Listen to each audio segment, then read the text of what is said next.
Hi, welcome back. Today we're going to make chicken enchiladas from a rotisserie chicken, and we're going to use a homemade enchilada sauce. It's much better than the store-bought sauces that you'll find, and you're able to adjust the spiciness, the hotness according to your family's needs. So I'm going to break this video into two parts. One is going to be the sauce, one is going to be the enchiladas. I'll probably post them separately and together so you can just take what you need and forget the rest. Okay, let's get started.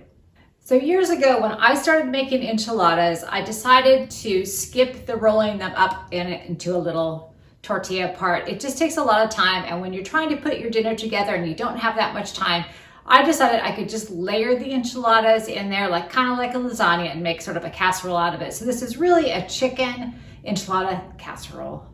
And you'll love it because it makes it easier to make and faster. If you want to roll it up, use the same ingredients, you can do that, but this is just an easier version.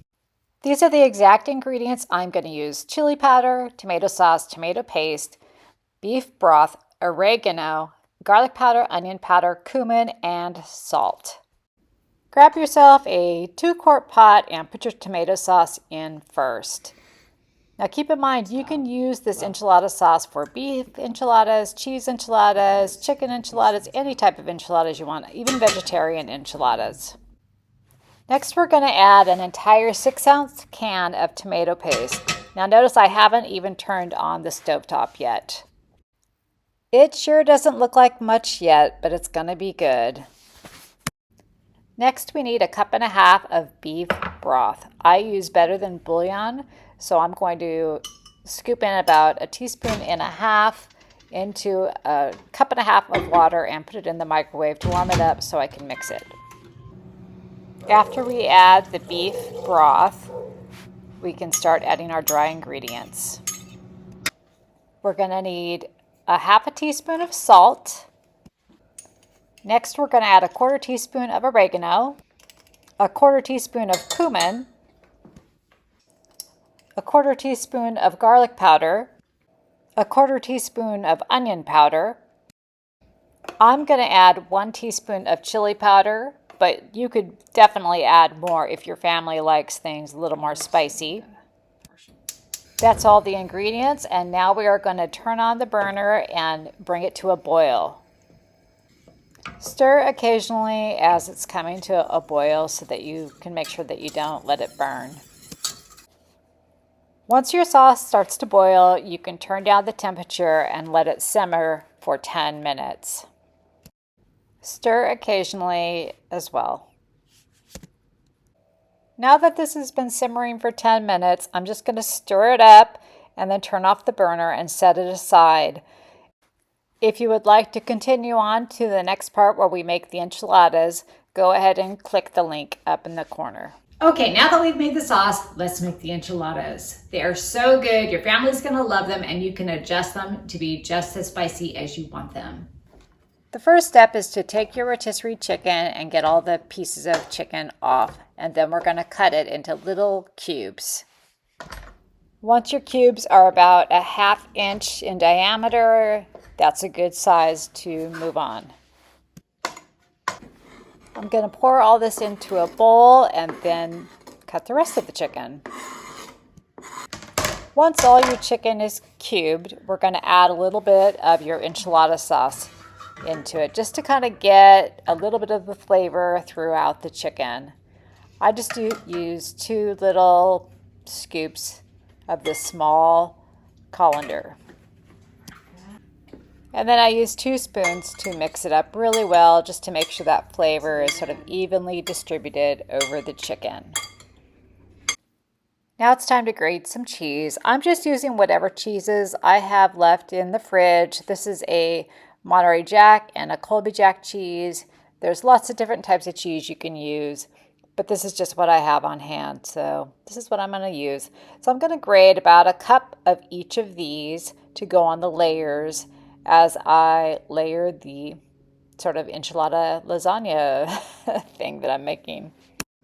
First thing you do is add a little bit of your sauce to the bottom of the pan. Just spread it around to coat the bottom lightly. So I'm going to start making my layers with my corn tortillas. I'm going to use 4 corn tortillas on the bottom layer, and I just rip them up and put them all over the bottom until it's pretty well covered. Next, I'm going to add a layer of half of my chicken. And next, I'm going to do a layer of cheese. I'm going to add about 1 cup to 2 cups here, depending on how much you like. And now it's time to add in a layer of sauce. You're going to have to decide for yourself how much sauce you like. I don't like my enchiladas too wet, so I do 2 to 3 scoops of the small colander. And now it's time for your second layer of 4 tortillas that are torn in pieces. And your second layer and final layer of your cubed chicken will go on next. Spread that around evenly, and then you're going to add your next layer of cheese. It's going to be another 1 to 2 cups of cheese, depending on how much you like. And now it's time for your last layer of corn tortillas. Your last layer is going to have 4 corn tortillas, and the same thing, we're going to rip them up and put them in place. So your last layer of sauce will be put on after the last layer of tortillas.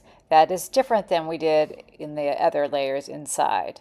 So if you want your enchiladas to be more saucy, then you can add more sauce on the layers below. But I have found that my family, we just don't like it that saucy. So we put our last layer on the top, and we want to make sure that we get all the corn tortillas nice and wet so that they don't turn out dry once they are baked in the oven. And now it's time for our last layer of cheese. This will be about 2 cups of cheese, or less or more, depending on what you like. We like about 2 cups of cheese on the top. This casserole is a 13 by 9 baking dish, and this makes the equivalent of 12 rolled enchiladas. It's just casserole style. So I'm going to put foil on the top and cook it in the oven for about a half an hour at 350 degrees. If you would like to put this in the refrigerator and bake it later, when you pull it out, it will be cold, and so you would have to bake it for about an hour at 350 degrees instead. So I have leftover sauce. If I need more sauce when it comes out, we can use that, or we can use that next time I make enchiladas. So when I pulled these out of the oven, I forgot to take a picture of them, and my family had them for dinner. So the picture you're gonna see, we've taken 1 scoop out. So I've served up 1 dish, and I realized I forgot to take a picture, so here it is. And here it is after dinner. That's all we have left, about 2 servings. I'll try to link everything I've used down in the comments, so if you need any of these items, you can get them online.